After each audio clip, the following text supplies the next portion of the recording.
bring you some details on a breaking story out of Aurora, Colorado this morning. A very scary situation. A suburban Denver movie theater. Apparently there has been a mass shooting. What we're hearing from the police so far. Mall outside of Portland, Oregon tonight. When as many as 60 shots rang out, the scene of holiday Americana turned into terrified chaos. We've been telling you this morning there has been a shooting at a school in Newtown. This is the Sandy Hook Elementary School. Gunfire erupts in a normally quiet office complex. Local news reports down in New Orleans, according to local news reports, at least 12 people shot at a Mother's Day parade there.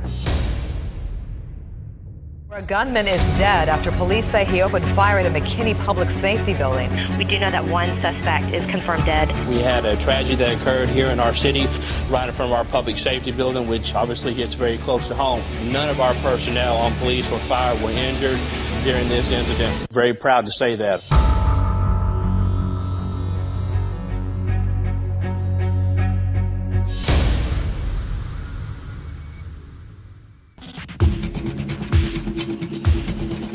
If you're in the middle of an active shooter, Countermeasure Consulting implores you to do three things. You want to react. You want to understand something is happening. You want to escape. You want to get out of the building at all costs, and you want to survive. You want to do that for you, your family, and for others. We cannot rely on the stupidity of our enemies because our enemies are resourceful, they're bright, and fight unfairly. The active shooter probably has plenty of ammunition. The active shooter has plenty of magazines. If we sit back and take the attitude of it'll never happen here, you've already lost. You've already become the sheep. On the national average, it takes law enforcement 14 minutes to arrive. Those 14 minutes are going to make a big difference between how many lives you're going to save versus how many are going to get lost. This video is set up to help you mitigate those 14 minutes of what to do before the law enforcement gets there. We don't teach police response strategies, we don't teach military response strategies, and we don't teach fighting strategies. We teach common sense approach to safety. The key is you have to take action.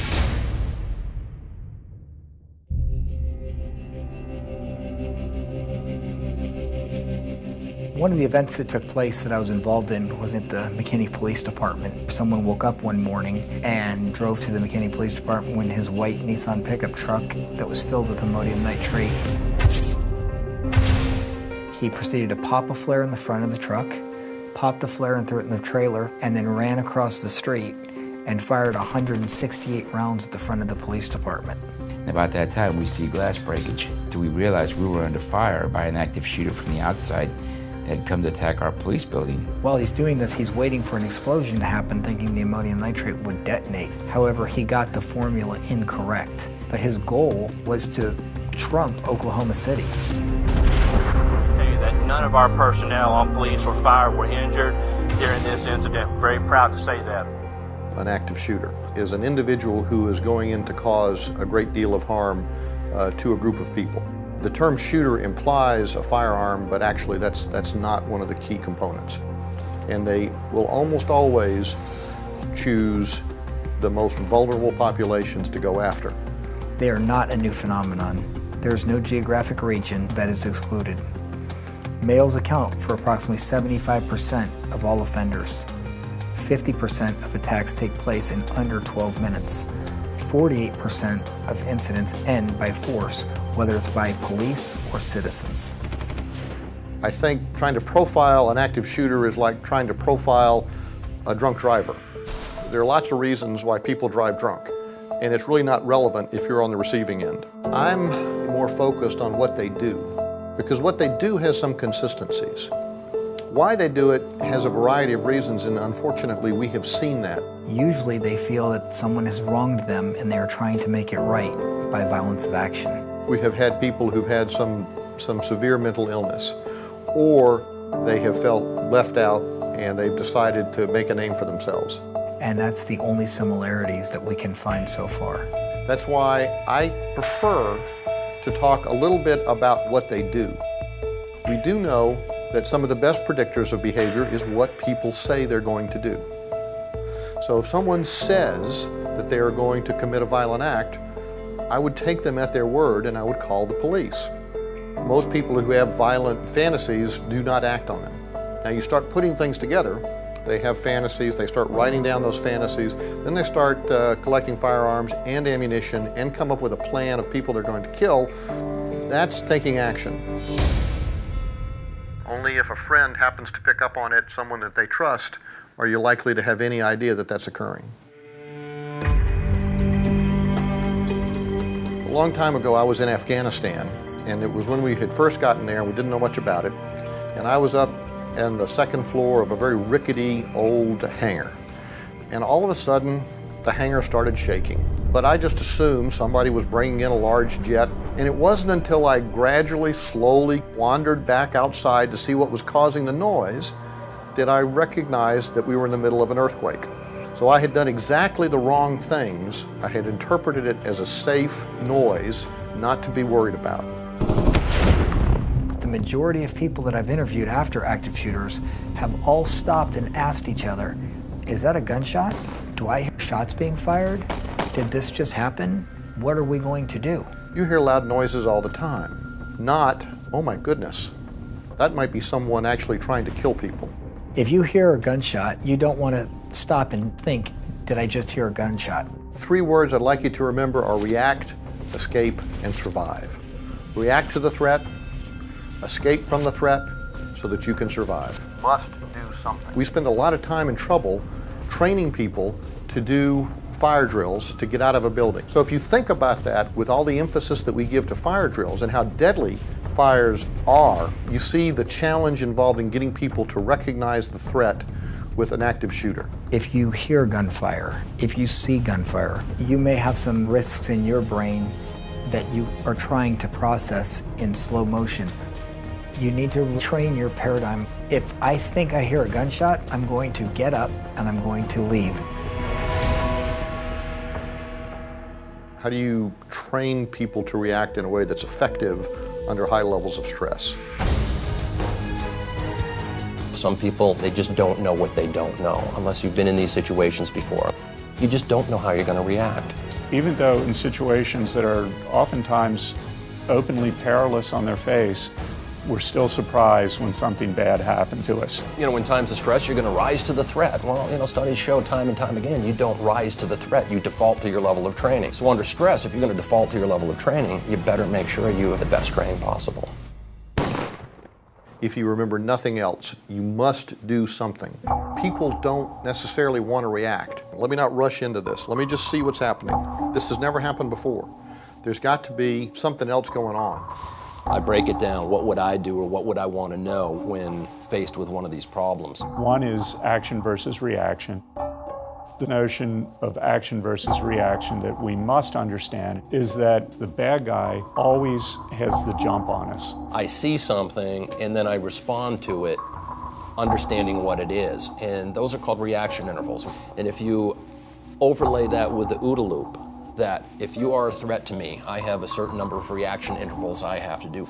Bad guy has already set up and observed, oriented, and decided when to strike us. They're just waiting to act. And that acronym is called an OODA loop. Observe, orient, decide, and act. You present threatening behavior towards me, I have to understand that there is threatening behavior coming towards me. That's one reaction interval. For the average trained individual to respond to a threat requires about 1.5 seconds. That's an eternity in a firefight. It doesn't sound like much, but that's a big jump. How far can the average person run in about 1.5 seconds? 21 feet, 25 feet. Preparation and practice. Be prepared. Practice what you are thinking. Know where your exits are. Know where your entrances are. Know the other employees around you. Report suspicious behavior immediately. Our decision that action versus reaction is often clouded by disbelief. Oh my gosh, is this really happening to me? There's no need to panic when you're faced with a situation. You know what is going on, you know how to control, and you can deal with. So that's the first lesson there. The more information you have, the more data you collect and your ability to process it, the better decisions you're going to make. Once you've realized that you need to take some action, you need to get out, to escape.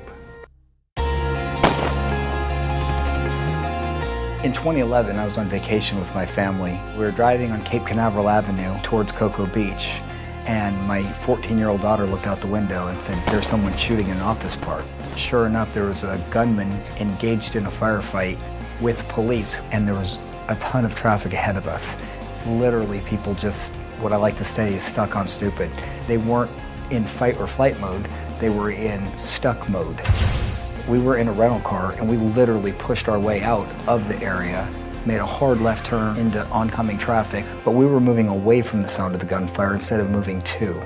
At that time, in my mind, I was a father and a husband getting my family away from a gunman and not a policeman responding to the sound of bullets. But you've got to evacuate yourself out of the danger area. You've got to move, and you've got to do that first. You have a family, you have friends. Wait and see is not an option, because the more time you give a shooter, the more damage they're going to do. The mission of an active shooter is killing and executing people for no reason at all, with no worries about their own self-preservation or life. It tells us that force is going to be required to stop this person. The odds of you having the force to do that are minimal. If you're sitting in an office, you are not prepared for that. You will be under a huge amount of stress when this occurs. So remember, run, hide, fight. 14 minutes is a very long time. Regardless of how far you move, by breaking out of that stasis of just sitting there going, I wonder what's going on, you're thinking in your head, that slows you down. You need to be moving and acting. In a corporate environment, there's a lot of closed-in spaces, and it's very hard to find an escape path. You should previously know where that escape path is after watching this training. If you know the exit is behind you and there's a shooter in front of you, you need to remain as low as possible while moving as fast as possible to that exit and escape. Open environments or open spaces, the retail areas, like the Kansas Mall shooting. People were exposed to this active shooter that was walking through shooting people at random because they were stuck in just watching him.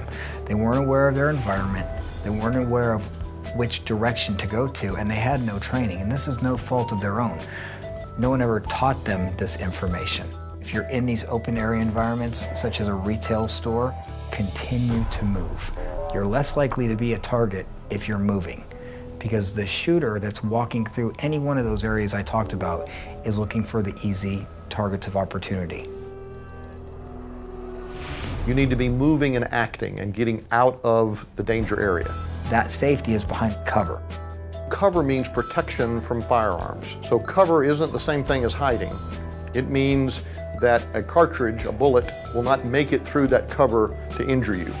During the incident, the McKinney Police Department, what he was trying to do was draw the police and the firefighters out so he could shoot them one at a time. What he didn't realize was the plume of smoke blinded him from the front of the department. Concealment. And when I use that word, it's a mask. Think of it as disguising yourself so you can't be seen. So a building or cinder block wall would be a good piece of cover. A glass window would not be cover. Once you're in a safe, covered area, begin to use your phone. Call 911. What about my friend that doesn't want to come? You're gonna have to let your friend be. It's about self-preservation at that point in time. The kids heard an explosion, and they were reacting to what they thought was a fire. So they ran to another direction where another IED went off, and it sent the kids back, and what it did was it bottled them back into the library where they were trapped. Only thing students were trained for was to get under a desk and wait for help. These two children ran around and hunted the kids under the desk and executed them one by one.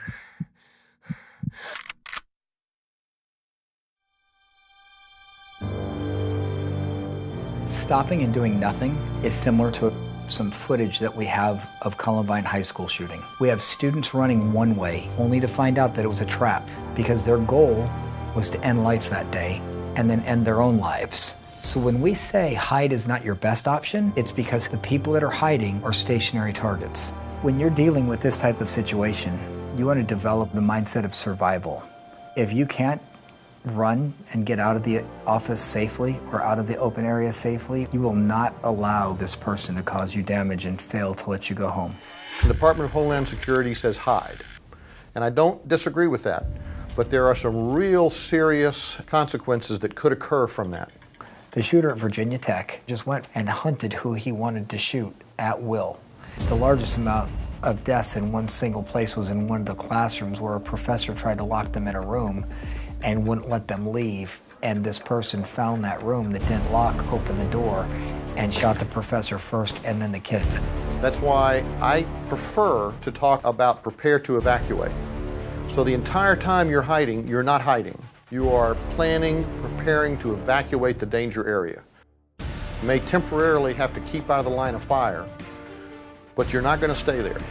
And you never think about yourself staying there. While you're hiding, be prepared to move.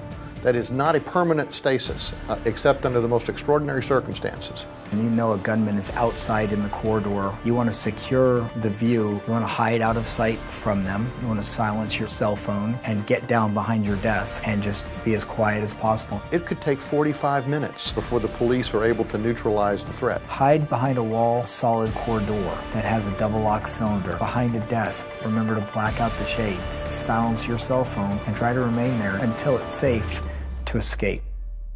The probability of that person surviving just increased.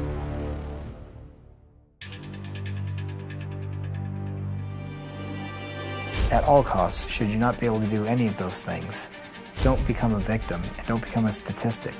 Homeland Security says fight, and I'd be a little more aggressive and I'd say attack. Gather a couple people and attack the shooter as violently and swiftly as possible to stop the threat. Now, is that a good idea? No, it's a horrible idea, but it may be the best of some really bad alternatives that you have. Realizing it needs to be as violent and as hard as you possibly can put forth. We call it in the military field expedient weapons. In the police department, we use our utility belt. If you are in an office building and you are behind a desk and a shooter comes in and you have no safe way out, hit them. And don't stop hitting them until you survive. If you have a chair, hit them with a chair. If you have a phone, smack them in the head with a phone. If you can dive over a cubicle on top of someone and take them to the ground, yell for help and ask for other people to help you incapacitate the shooter. Hit the gun out of their hand. Hit them in the face. Hit them anywhere that you think it might hurt them. But you want to incapacitate the shooter as quickly as possible. Attack with everything and everyone that you have. The shooter will not stop until he inflicts as many casualties as possible. Make them the statistic. The law's on your side and your family's on your side.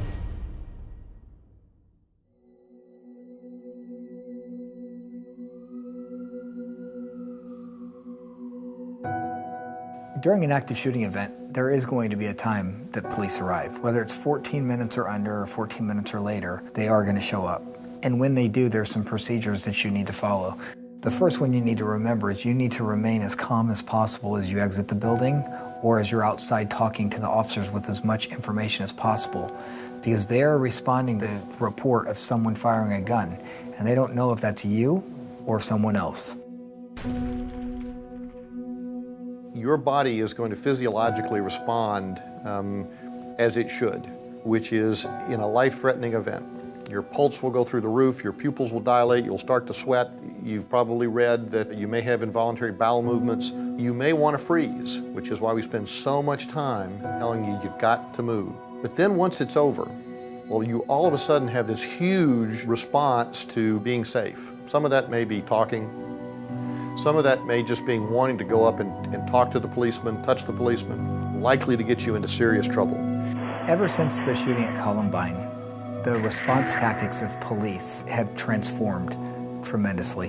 Where they would used to show up, surround, create a perimeter, and call SWAT, now there's a less traditional approach. We had mass casualties, we had propane tanks that went off. The children, I mean, they're ingrained in our minds, the children walking across the field with their hands up. And now, of course, we've got the tragedy in Connecticut, the most recent one. Now the police show up. When the second or third police officer shows up on scene, they're entering your building. They're not there to repair the damage or fix the casualties. Even the people that are reaching out to them, please help me, they are there to stop the threat, which is the active shooter. It's hard words, but it kind of drives the point home. Our job is to save lives. The ones that are injured, they're either going to survive or they're going to die. But why risk 50 more kids by stopping your advancement? In order to help these people, we've got to stop the threat. We've got to stop the threat or isolate it. They don't know who the shooter is, the odds are. They don't know what he looks like. They don't know what he's dressed like. All they know is that there's someone in there killing people. So as soon as there is any chance of you being observed by the police, you need to do a couple of things. One is, if at all possible, stay still. Second is make sure that your hands are able to be seen by the police. Policemen are highly attuned to looking to where the hands are, and that they know that you are not one of the bad people. It may be possible that the police still don't know that for sure, so they might actually handcuff you. Be prepared to deal with that and do not fight it. Be ready to corral yourself and your neighbors and your office mates in a safe area away from the active shooter if it's not resolved yet. And try to keep it as calm as possible, even though it's an incredibly violent account. The calmer you are, the better your chances are of surviving the incident. The most important thing is, do not go back until it's told all clear and safe to do so. They're not there to treat wounded. They're not there to evacuate you. They're there to find that shooter and stop that shooter as soon as possible before he can kill anybody else. There'll be a medical team that'll be on their way. There'll be people to evacuate you out of there right behind them, but that's not their job.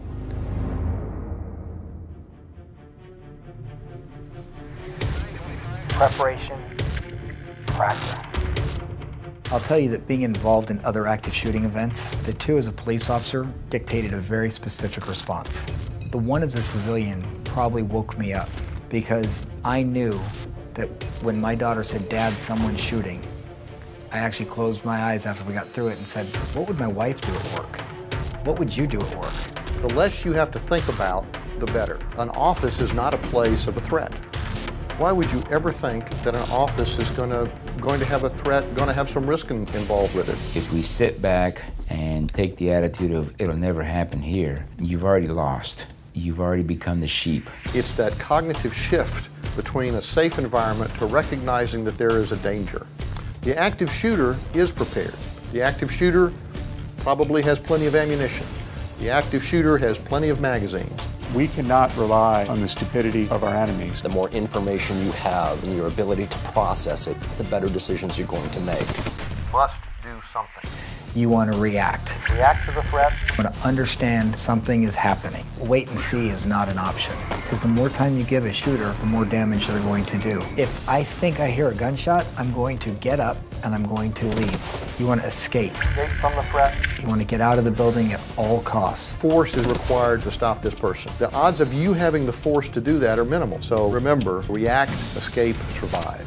And you want to survive. So that you can survive. You want to do that for you, your family, and for others. If you remember nothing else, you must do something. There is going to be a time that police arrive. And when they do, you need to remain as calm as possible as you exit the building. They are responding to a report of someone firing a gun, and they don't know if that's you or someone else. In summary, you want to be ready for an active shooter at all costs. You don't want to be a victim. You want to have a survival mindset. You want to know what actions you're going to take. You want to be aware of your surroundings. We can never be too prepared to respond to the threat of perpetrators going to come into our schools and do some harm to our children or our staff. If you've watched this video, you should know where the exits are. You should have a predetermined escape path. But the key focal point is, do not stop moving until you are safe. Once you're safe, you have survived the event. The rest can be dealt with later.